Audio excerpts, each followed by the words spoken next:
Segundo o princípio da vibração, tudo está em movimento. Tudo vibra, nada está parado. Fato que a ciência moderna observa e que cada nova descoberta científica tende a confirmar. E, contudo, esse princípio hermético foi enunciado há milhares de anos no Antigo Egito pelo mestre dos mestres, Hermes Trismegisto.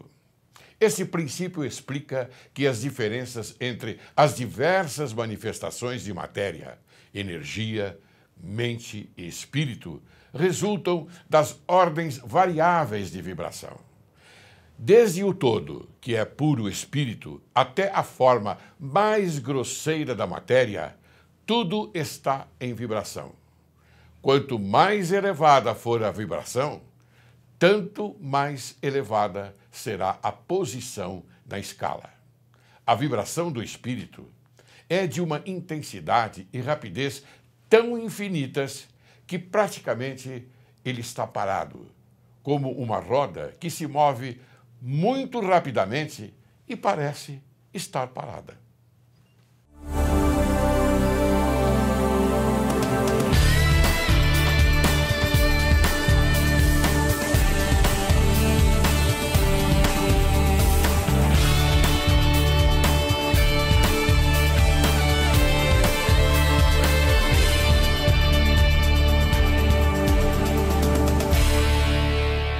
Hoje, Direito e Justiça em Foco conversa com o excelente coronel Jairo Paz de Lira, deputado federal por São Paulo na 53ª legislatura, foi comandante do Policiamento Metropolitano de São Paulo, bacharel em Administração de Empresas pela Universidade Mackenzie, condecorado e laureado 45 vezes por organizações militares e civis com diversas medalhas, como a Medalha Brigadeiro Tobias, a mais alta condecoração da Polícia Militar do Estado de São Paulo.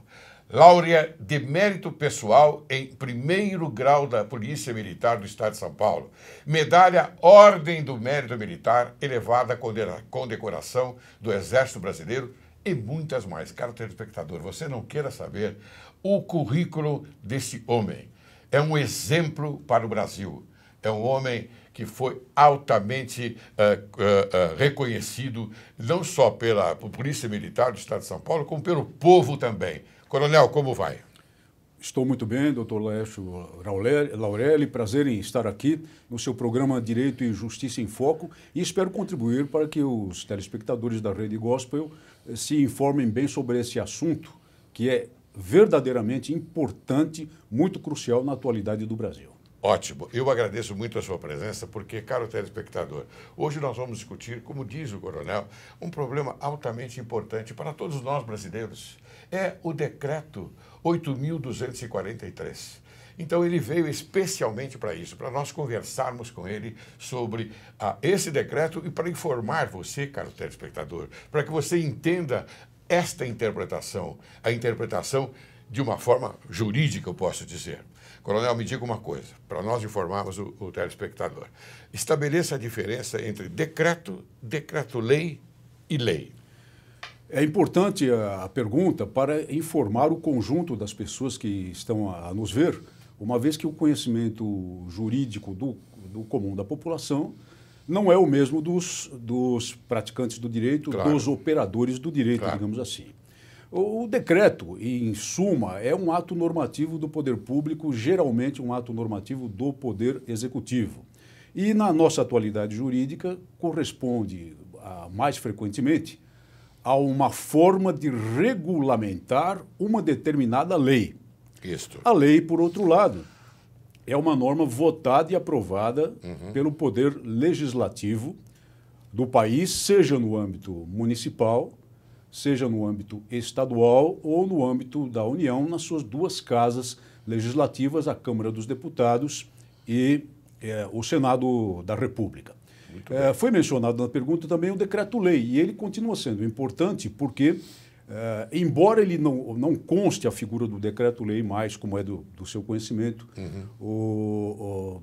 na Constituição da República, como uma das formas de legislar atribuível, no caso, ao Poder Executivo com força de lei, o fato é que nós temos ainda decretos-leis dos períodos anteriores, mesmo do período varguista, em efetiva existência legal e efetiva vigência no nosso país.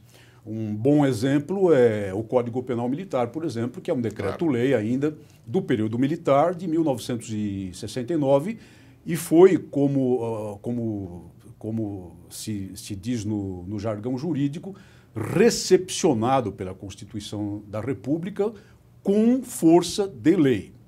Atualmente, temos também as medidas provisórias, que são atos do Poder Executivo com força de lei, porém sujeitos à referenda imediata pelo processo estabelecido na Constituição da República pelo Poder Legislativo.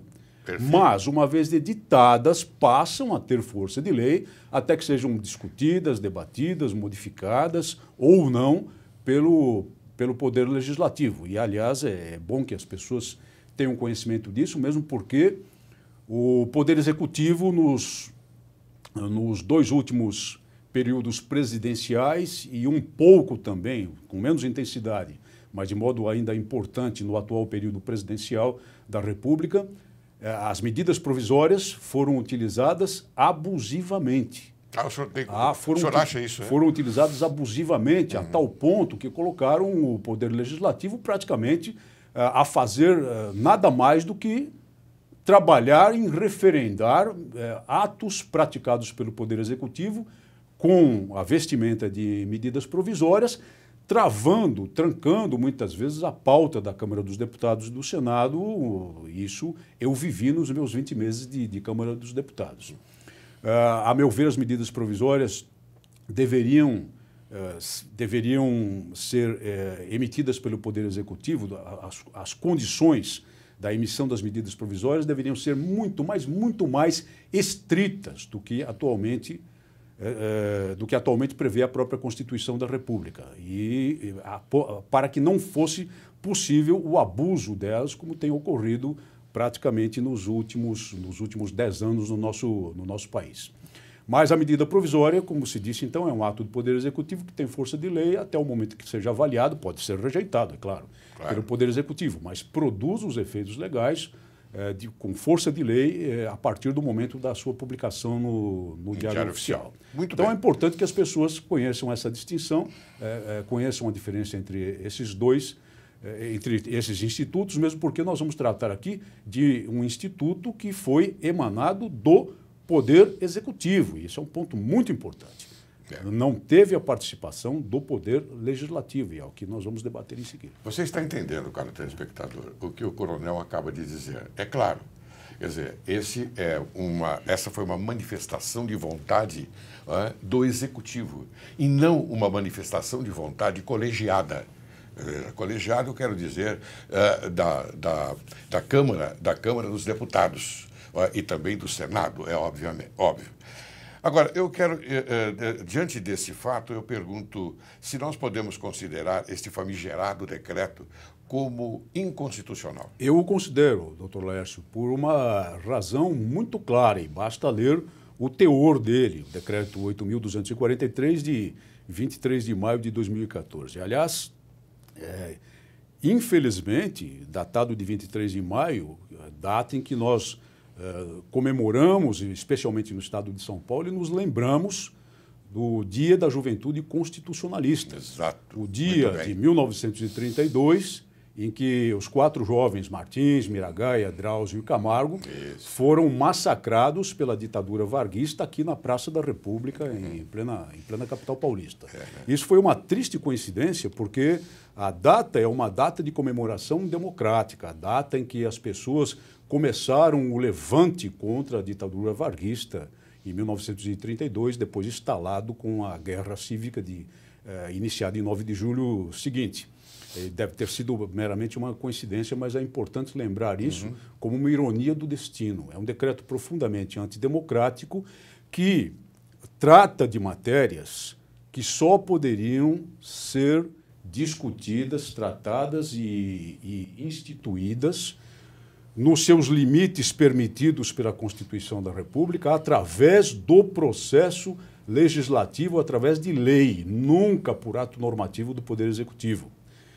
Esse decreto estabelece, em essência, a atuação de determinados conselhos que se prevê atuarem em todos os órgãos públicos, junto a todos os órgãos públicos, em todos os seus níveis no Poder Federal e com tendência a se espalhar também pelas entidades estaduais, pelos organismos estaduais e municipais, com poderes muito grandes, como se fossem órgãos representantes do povo, e não são, porque os representantes do povo no Estado Democrático de Direito, na forma adotada pela República Federativa do Brasil, são eleitos pelo voto popular em eleições gerais. Muito bem, Nós temos a democracia representativa em essência, embora alguns mecanismos constitucionais permitam, evidentemente, a democracia direta, como, por exemplo, no referendo ou no plebiscito. Mas, Coronel, me diga uma coisa.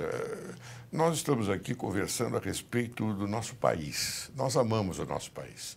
O senhor acha que a população, enfim, a população carente, o povo brasileiro, tem condições de visualizar da maneira como o senhor, um profissional, um homem de bem, visualiza, interpretando as mazelas da redação desse decreto? Eu tenho a mais absoluta certeza de que não, mesmo porque isso não faz parte do cotidiano das pessoas. Quando se trata de lei, ainda existe, de modo geral, a divulgação e o debate pelos meios de imprensa. Num caso como esse, foi um decreto urdido na calada dos gabinetes presidenciais de Brasília, muito especialmente no âmbito da Secretaria-Geral da Presidência da República, e na pessoa do senhor Gilberto de Carvalho, que é a mente por trás desse documento aqui. A mente produtora desse documento, sem dúvida, e publicado num determinado dia no Diário Oficial da União. A pergunta é, quem lê o Diário Oficial da União, exceto os operadores do direito? É verdade. As pessoas comuns não leem o Diário Oficial da União, elas tomam conhecimento das leis e principalmente das emendas constitucionais através daquilo que é publicado na grande mídia, de modo geral.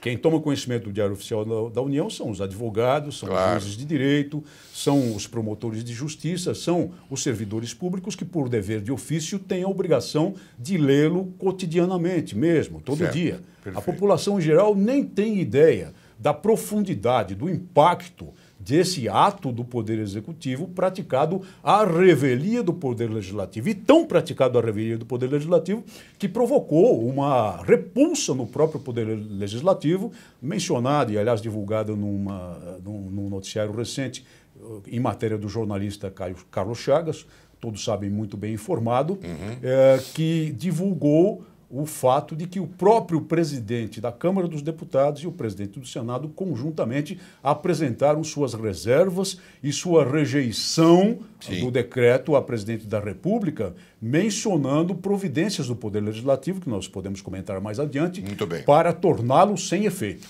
Muito bem. Agora vamos aqui colocar ao público, não é?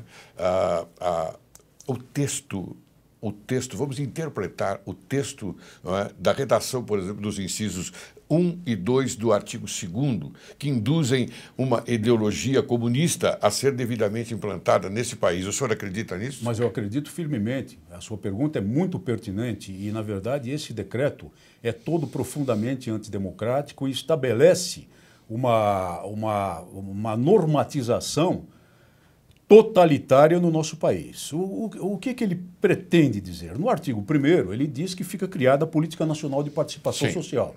E, em princípio, ninguém pode reclamar do fato de ser criada uma Política Nacional de Participação Social, embora haja já muitos mecanismos devidamente estabelecidos em lei, aprovada pelo Senado, pela Câmara dos Deputados, nesse sentido. E, a partir disso, coloque-se no artigo 2º, estabelece-se no artigo 2º, a criação de uma série de organismos que se verifica logo estarem preparados para ser criados, como está claramente escrito no decreto, por ato normativo. Por ato normativo. Ato normativo do Poder Executivo também. Ato normativo de quem? Da Secretaria-Geral da Presidência da República, hoje em mãos do senhor Gilberto de Carvalho, com seu perfil conhecidamente stalinista. Esses conselhos estão colocados no decreto para funcionar à maneira dos sovietes mesmo que existiam na antiga, na falida, na derrubada União das Repúblicas lá atrás, Socialistas Soviéticas. Isso, exatamente. E do modo como foram criados a partir da vitória bolchevique na Revolução de Outubro de 1917, com o lema e o grito de Lenin, todo o poder aos sovietes, ou seja, a substituição do poder legislativo estabelecido e empossado pelo voto popular, pela metodologia da democracia representativa, que é a da Constituição da República Federativa do Brasil, e sua substituição por organismos paralelos que serão criados, montados, serão indicados, as pessoas serão indicadas e lá colocadas pelo Poder Executivo, por ato normativo do Poder Executivo, praticamente tornando o Poder Legislativo só um poder de papel, só um poder escrito, dito na Constituição da República, mas sem participação alguma efetiva naquilo que é o poder da República no seu aspecto executivo, no seu aspecto legislativo, que é afetado muito profundamente aqui, e com o terceiro aspecto, que é o do poder judiciário. Então, é um decreto que cria conselhos e posteriormente fóruns interconselhos no plano federal, a ser agregados a toda a organização administrativa, toda a organização político-administrativa, principalmente do Poder Executivo no país. Mas, coronel, o senhor falou uma frase importante que eu gostaria de destacar aqui. Isto estaria afeto somente ao Poder Executivo. Portanto, neutralizaria toda a ação do Poder Legislativo e do Poder Judiciário. Tanto que existe um dispositivo, no tocante ao Poder Judiciário, existe um dispositivo muito importante no artigo 14 que coloca com toda clareza essa situação. O artigo 14, parágrafo único, ao falar das chamadas mesas de diálogo, sim, que são um dos mecanismos, uma das organizações estabelecidas no artigo 2º, diz que, em matéria de aperfeiçoamento das condições e relações do trabalho, essas mesas de diálogo deverão preferencialmente, eu chamo a sua atenção para essa palavra, sim, ter natureza tripartite, de maneira a envolver representantes dos empregados, dos empregadores e do governo. Eu pergunto, e a Justiça do Trabalho? A Justiça do Trabalho está sendo substituída por esse mecanismo? Claramente, nitidamente, a Justiça do Trabalho está sendo substituída por esse mecanismo, está sendo tornada letra morta por esse mecanismo, que não será necessariamente tripartite, será preferencialmente tripartite. Preferencialmente. O senhor acredita que o texto da redação desse decreto pode causar entendimento de que estamos a caminho de uma mudança considerável no sistema eleitoral? Não só considerável, mas, na verdade, uma substituição do que chamamos de democracia representativa, a eleição dos representantes do povo. O poder que emana do povo e é exercido através de seus representantes. Porque com a sovietização que se pretende no país, o poder legislativo vai se tornar letra morta, vai se tornar uma mera menção na Constituição da República e nas leis ordinárias. Perderá tudo aquilo que ele tem de poder, e o seu nome é poder, mas será, portanto, um poder meramente formal. O verdadeiro poder, lembre-se do que disse da ordem de Lenin, todo poder aos sovietes. Todo poder será dado aos sovietes, pessoas escolhidas a dedo pelo Poder Executivo para cohonestar as decisões devidamente tomadas no Poder Executivo e principalmente no Poder Executivo Central e impostas sob aparência democrática, porque, afinal de contas, teremos lá os conselhos, não é? E os conselhos serão apresentados como a forma de participação direta do povo. Não serão, porque serão colocados, escolhidos a dedo e colocados pelo Poder Executivo para atuar junto aos órgãos do Poder Executivo e para fazer executar as decisões tomadas centralmente na República Federativa do Brasil, que se tornará unitária e terá apenas um poder, o Poder Executivo Federal. É por isso que reafirmo que esse decreto tem um vejo totalitário, tem um vejo que se pode dizer claramente ditatorial e se destina a fazer com que o Poder Legislativo perca a sua função constitucional no país. Daí dizer que não é só uma mudança profunda, é praticamente a anulação na prática da democracia representativa em nosso país. Mas me diga uma coisa, coronel, o senhor fala com uma simplicidade e com uma coragem muito grande, eu até admiro, e é por aí. E nós temos aqui informar o povo, porque é nossa obrigação, como cultores do direito, não é verdade, e também profissionais do direito. Nós somos obrigados a levar isso a conhecimento do povo brasileiro. Então, esta é a minha preocupação. E eu pergunto ao senhor, por quê? O senhor é que vai responder, não sou eu. Mas eu já sei praticamente qual é a resposta. A mídia deste país, ao invés de colocar coisas que não têm nada a ver com a informação direta, a informação verdadeira ao povo, não faz dessa forma. A mídia esconde a realidade brasileira? O senhor vai responder daqui a pouquinho. Calma, eu vou chamar um pequeno intervalo e nós vamos, então, depois o senhor vai responder essa pergunta. Tá bem? Muito bem. A mídia, ela está sonegando a informação correta para que o povo brasileiro tenha conhecimento dessas mazelas, desses problemas atinentes àquilo que o senhor diz, e muito bem colocado, não é? A mudança total, não é, dos conceitos e da ideologia brasileira. Ou seja, a democracia ela passa a ser zero e ela está camuflada. Ela vem com um manto de palavras bonitas, como nós encontramos aí nesse decreto. Com roupagem democrática. Roupagem, exatamente, com a roupagem democrática. O senhor vai me responder daqui a pouquinho, após o intervalo. Você aguarde que logo, logo retornaremos.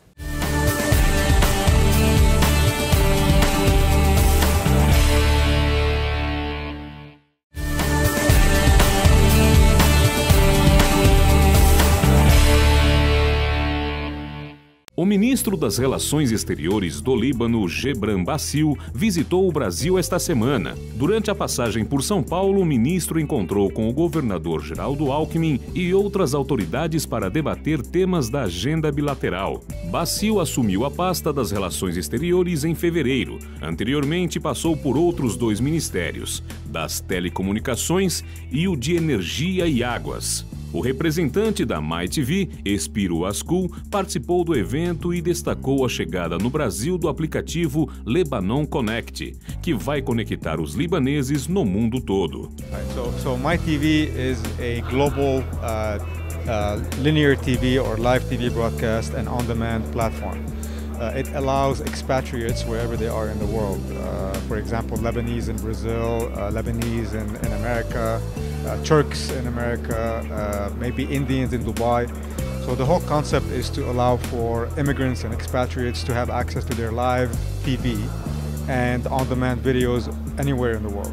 O intercâmbio na área da saúde foi acordado com o secretário Davi Wipe. Meu pai libanês, meus avós nascidos no Líbano, então rever, estar com a comunidade é uma coisa muito importante. E nós trocamos ideias a respeito da reciprocidade na minha área, que é a área de saúde.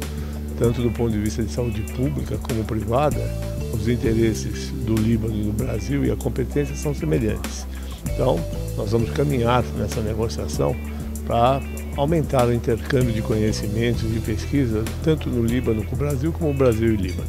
O Brasil, e principalmente a cidade de São Paulo, tem a maior comunidade libanesa do mundo. O governador Geraldo Alckmin ressaltou a importância da visita do ministro para estreitar as relações entre os 2 países. Uma ligação histórica. Nós, brasileiros de São Paulo, somos muito felizes por ter aqui a maior comunidade libanesa do mundo fora do Líbano.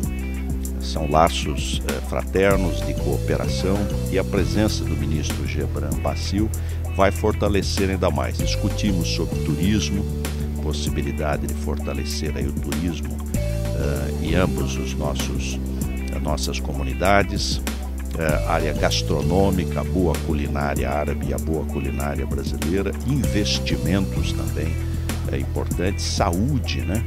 Área de boa intercâmbio, cooperação, ciência, tecnologia, enfim.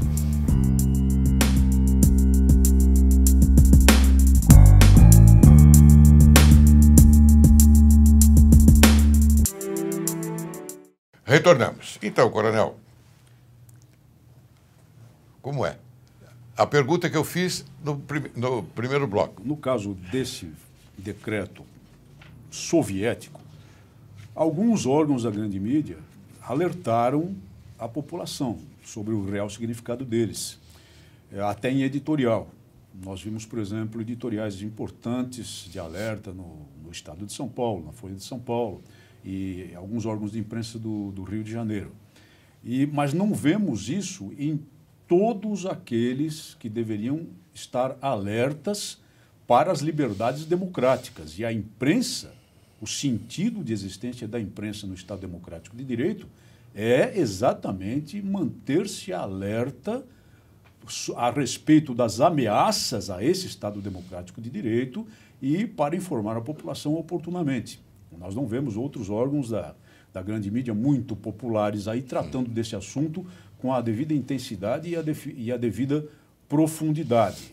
A esse respeito, as explicações, evidentemente, residem numa certa dependência que existe dos órgãos da grande mídia em relação ao próprio governo federal. Primeiro que se trata de concessões do poder público, como nós sabemos. Claro. E segundo que há uma grande dependência de financiamentos do governo federal por parte do Banco Nacional de Desenvolvimento Econômico e Social e também em relação à maior parte da publicidade que mantém a grande mídia em funcionamento, que é também derivada do poder público federal.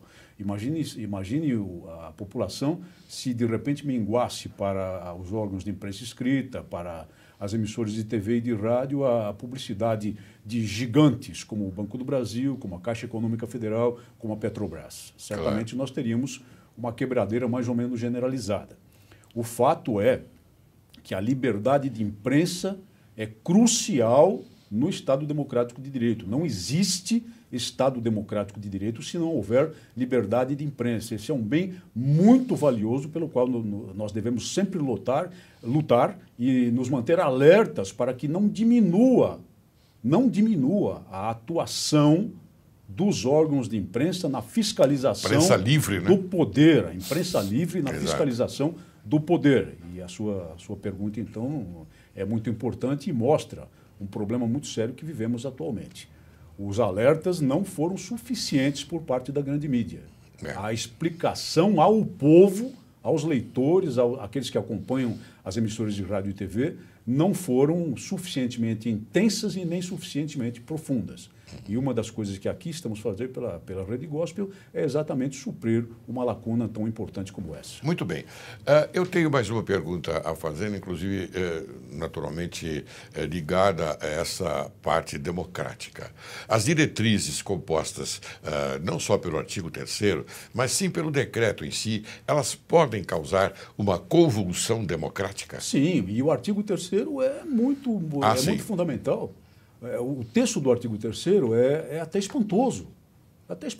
Leia para o telespectador, por favor. Porque, com toda clareza, coloca o Poder Executivo, coloca a senhora Presidente da República nesse decreto, que são diretrizes gerais do Plano Nacional de Participação Social, em vários incisos aqui, especialmente o inciso 7º, ampliação dos mecanismos de controle social.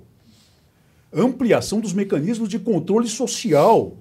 Ou seja, existe uma aspiração. Mas aí está a imprensa do Poder também. Executivo. A imprensa também. De tudo.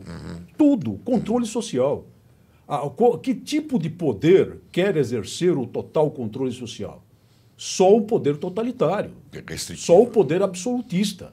Só o poder que não tem vejo democrático, só o poder ao qual não agradam os mecanismos democráticos, ao qual não agrada o próprio Estado democrático de direito.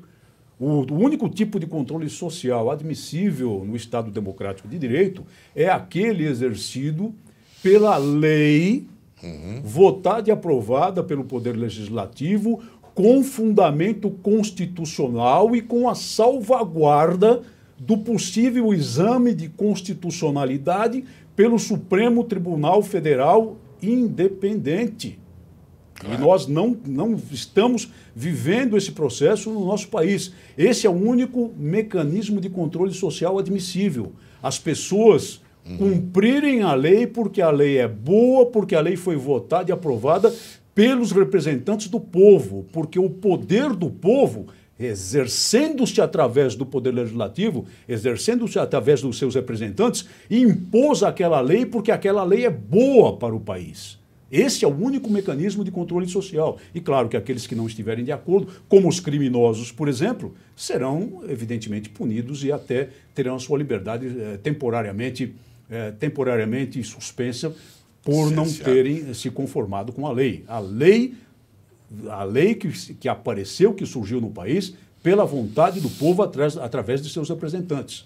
Então, quando se coloca nesse decreto que uma das finalidades desse plano, ou seja, a finalidade desses conselhos, desses sovietes, é ampliar os mecanismos de controle social, com toda clareza e espantosamente até, está o Poder Executivo Federal dizendo que aspira ao controle social absoluto, ou seja, que aspira àquilo que George Orwell, em sua famosa obra 1984, descreveu em relação ao Ingsoc e ao personagem Grande Irmão, que é o ponto central do controle absoluto das mentes, dos atos, de toda a vida da população num determinado ambiente que nós não queremos para o nosso país. Não queremos. Observem e leiam, porque esses que gestaram essa coisa aqui, muito especialmente no âmbito da Secretaria-Geral da Presidência da República, não estão escondendo nada. Eles estão escrevendo com todas as palavras qual é o propósito, qual é o desígnio deles. E o propósito, o desígnio é profundamente antidemocrático, é totalitário, é ditatorial.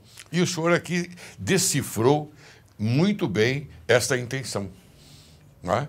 E, naturalmente, colocou de uma forma magnífica para que o telespectador possa pensar daqui para diante naquilo que está acontecendo hoje aqui no programa Direito e Justiça em Foco. Eu pergunto então ao senhor, quais as autoridades que podem derrubar esta anomalia democrática instituída pela Presidência da República? O próprio Poder Legislativo pode fazê-lo, porque pelo mecanismo constitucional... Mas o Poder Legislativo não tem a maioria do partido que representa o governo? Tem. A maioria ampla e folgada, tanto na Câmara dos Deputados como no Senado da República. Então? No entanto, temos notícia, eu mencionei o comentário, a matéria do jornalista Carlos Chagas, de que os próprios presidentes dessas casas apresentaram severas restrições a esse decreto, à senhora Presidente da República, e disseram a ela que darão apoio a um projeto de decreto legislativo, esse é o mecanismo constitucional, é um decreto legislativo, portanto, ao projeto de decreto legislativo que já está tramitando em ambas as casas e pretende tornar sem efeito esse ato do Poder Executivo, o que é da competência constitucional do Poder Legislativo. Então, o fato de permitirem que tramite e o fato de pautarem esse projeto, o fato das lideranças dos partidos pautarem esse projeto, mostra que o próprio Poder Legislativo, embora majoritariamente dê apoio ao Poder Executivo Federal, se sentiu atingido, se sentiu diminuído e vai, de alguma forma, agir contra esse decreto. Porém, para que o faça, é necessário que haja muita pressão popular pelos mecanismos institucionais, pelos mecanismos constitucionais, com todo o respeito sempre, mas pressionando cada deputado federal, pressionando cada senador da República por mensagens eletrônicas, por cartas convencionais, por telefonemas, por manifestações pacíficas e ordeiras, se necessário de rua, pacíficas e ordeiras, se necessário de rua, pressionando o Poder Legislativo a assumir as suas responsabilidades, a zelar por si mesmo, a zelar pela democracia representativa e, efetivamente, se a senhora Presidente da República não revogar o decreto, fazê-lo por meio de um decreto legislativo. Muito bem. E o senhor acha que isso pode acontecer num tempo mais ou menos acessível para que a população entenda tudo que está acontecendo nesse país? Pode acontecer, se a pressão acontecer, se a pressão existir da forma como mencionado na minha resposta anterior. E é por isso que é importantíssimo que não saia da pauta dos debates por todos os meios que for possível, por todos os recursos existentes hoje na internet, por meio da grande mídia que estiver consciente do problema, por meio das redes sociais, o que significa, de fato, essa iniciativa profundamente antidemocrática e a necessidade imperiosa que tem a população de rejeitá-la, de agir claramente, contundentemente, mas sempre de modo ordeiro e pacífico contra ela. Claro. Agora, ficou claro, não é, na nossa conversa, aliás, na brilhante exposição do coronel Jairo, que as instituições democráticas estão sendo fragilizadas com esse texto. Ficou claro isso, bastante claro.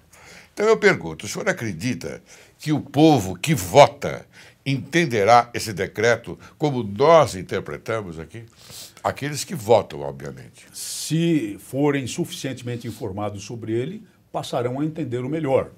Nesse momento, eu afirmo com certeza que a maioria da população brasileira nem sequer despertou para o verdadeiro sentido desse decreto. Nem sequer despertou.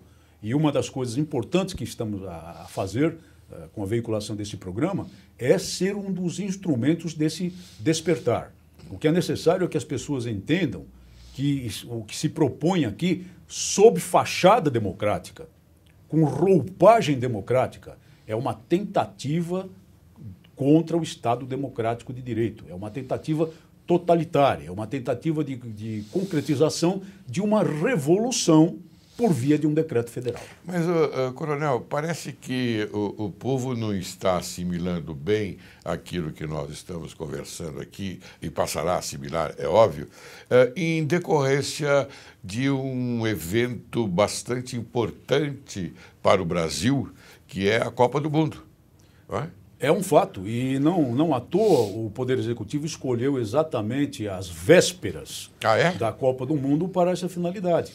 Todas as atenções voltadas para os preparativos desse grande evento no Brasil, todas as atenções voltadas para a notícia sobre a seleção brasileira de futebol, sobre as pessoas que estão para chegar para nos visitar, o ambiente de festa, o congraçamento, a preparação de toda a população para receber estrangeiros de todas as partes do mundo, e na calada da noite sai o decreto. Na calada da noite sai o decreto, evidentemente estabelecendo as condições executivas de começar a funcionar pelos modos de coordenação a cargo da Secretaria-Geral da Presidência da República estabelecidos no próprio decreto, enquanto as pessoas desatentas estarão preocupadas com o futebol, com o grande espetáculo, o maravilhoso espetáculo do futebol.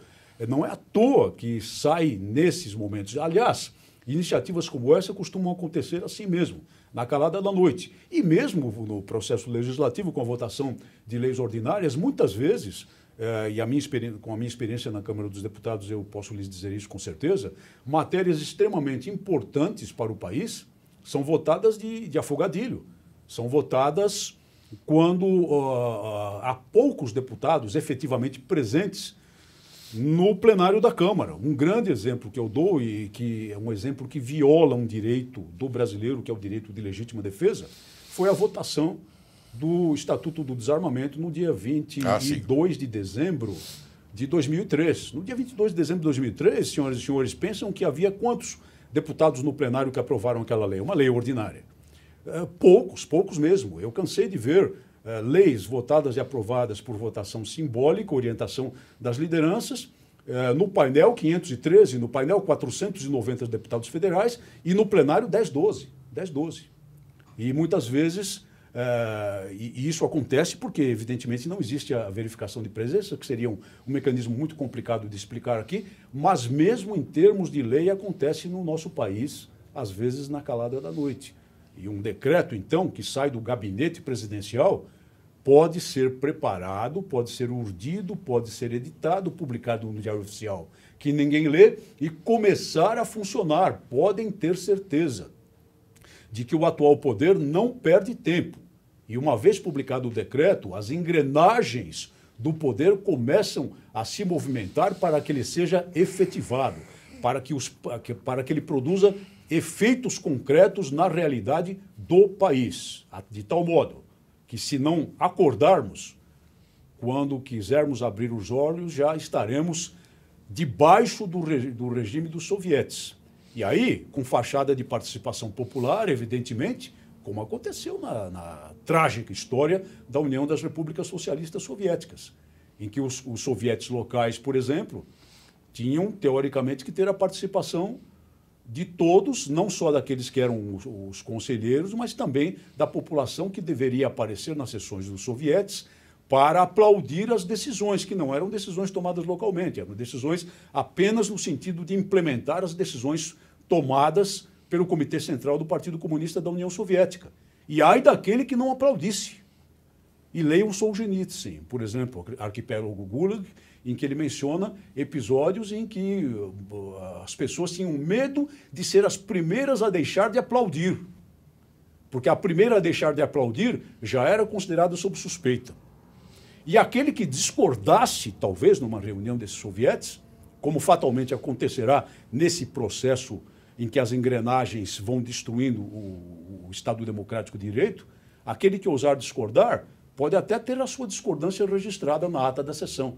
E, inevitavelmente, o que acontecia na primeira noite, na madrugada seguinte, era a visita da Tcheka, depois a visita da NKVD e, posteriormente, da KGB, de acordo com o desenvolvimento histórico dessas organizações de repressão, e o desaparecimento dessas pessoas na engrenagem do Gulag.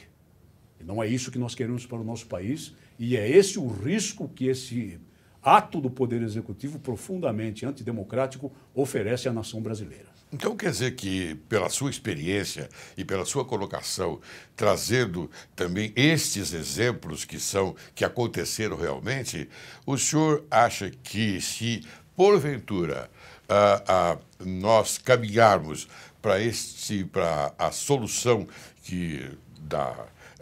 para esse decreto, o senhor acha que as pessoas serão perseguidas, então? E vai acontecer pior do que ocorreu no tocante à ditadura militar? Voltamos ao artigo 3º, inciso 7º. Sim. Ampliação dos mecanismos de controle social. Controle social. Essa é a grande aspiração por trás desse decreto. Controle social. O controle social total, o controle social exercido em cada rua, em cada distrito, em cada bairro. O controle social que será exercido pelos sovietes, obviamente não eleitos pela vontade popular, mas colocados, escolhidos a dedos pelo Poder Executivo, e pelos inspetores de quarteirão, pelas guardas revolucionárias, que serão instituídas com base nele para controlar ferreamente a vida cotidiana das pessoas, para controlar ferreamente tudo o que uma determinada pessoa faça durante o dia, tudo que um determinado cidadão faça durante o dia, seja no âmbito do lar, seja no convívio mais próximo do bairro, seja no trabalho, seja a qualquer momento. O controle férreo total é a aspiração das pessoas que urdiram esse decreto presidencial. Muito bem. E o senhor tocou na participação social, não é? Então, quer dizer que essa participação social, ela tem uma dúbia interpretação? É totalmente de fachada, evidentemente, porque tudo aqui se realiza, e o decreto não esconde isso, está escrito aqui, por ato normativo, por ato do Poder Executivo. A escolha dessas pessoas ocorrerá por ato do Poder Executivo. Não haverá um processo eleitoral. O decreto até permite a existência de um processo eleitoral como alternativa, mas que não se realizará. Ou inicialmente será realizada para depois ser substituída pela mera indicação, pela mera colocação das pessoas pelo Poder Executivo. Não é um processo democrático. Sim, eu tenho muitas perguntas a fazer para o senhor, coronel, porque o senhor é um homem que eu admiro muito e não só eu admiro, toda a sociedade admira o senhor por aquilo que o senhor representa na sociedade, por aquilo que o senhor já produziu pela sua experiência, pela sua maturidade também. Mas o que me preocupa é a pergunta que eu vou fazer agora para o senhor. Os membros que comporão as comissões serão indicados pelo partido da situação? Pelo atual poder, sem dúvida nenhuma. Por aqueles que detiverem o poder. E não à toa, volto a dizer, isso foi urdido na Secretaria-Geral da Presidência da República. O grande órgão com autoridade por trás do sistema, conforme está definido mais adiante no próprio decreto, é a Secretaria-Geral da Presidência da República. Muito bem, mas essa transparência que nós estamos, que o decreto proclama na eleição dos seus membros, o senhor acredita nessa transparência? Proclama, mas não é o verdadeiro sentido do decreto. E mesmo porque, em termos de processo eleitoral, sempre fica aquela palavrinha não é uma situação estabelecida claramente no decreto. Poderá acontecer se houver para isso a decisão de vontade do Poder Executivo. Então, tudo que está por trás desse decreto é autoritário, não é democrático. E não se iludam as pessoas comuns, porque é democracia de fachada. Eu quero que o senhor me dê uma explicação agora. O decreto prevê, naturalmente, instâncias e mecanismos de participação social.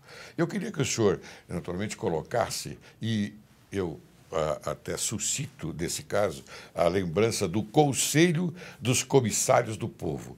Por favor, isto está ligado a que matéria? Conselho dos Comissários do Povo.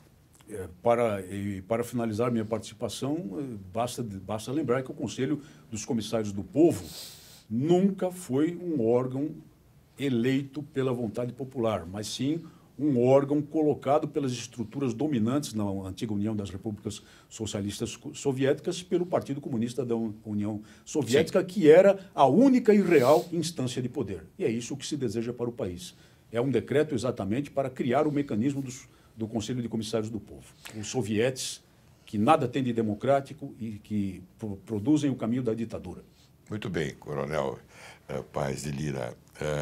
Nós gostamos muito da sua apresentação e eu gostaria agora que o senhor apresentasse as suas considerações finais.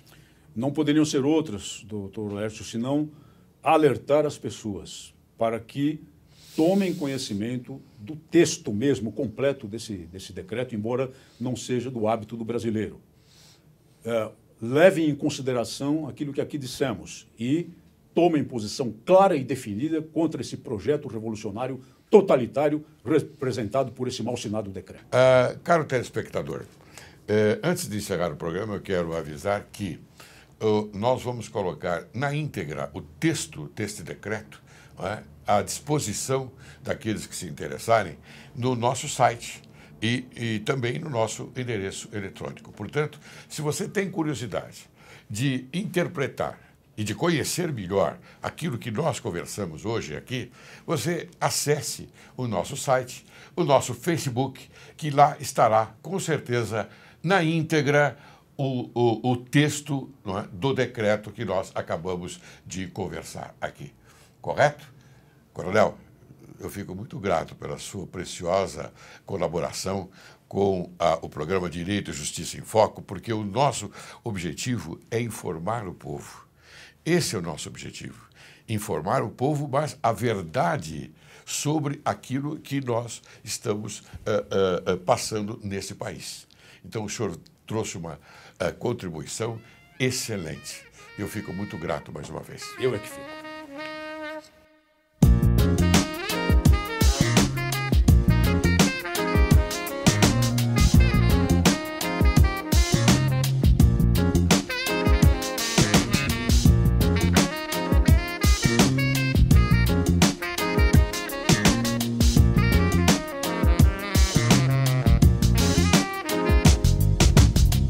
Si ma faute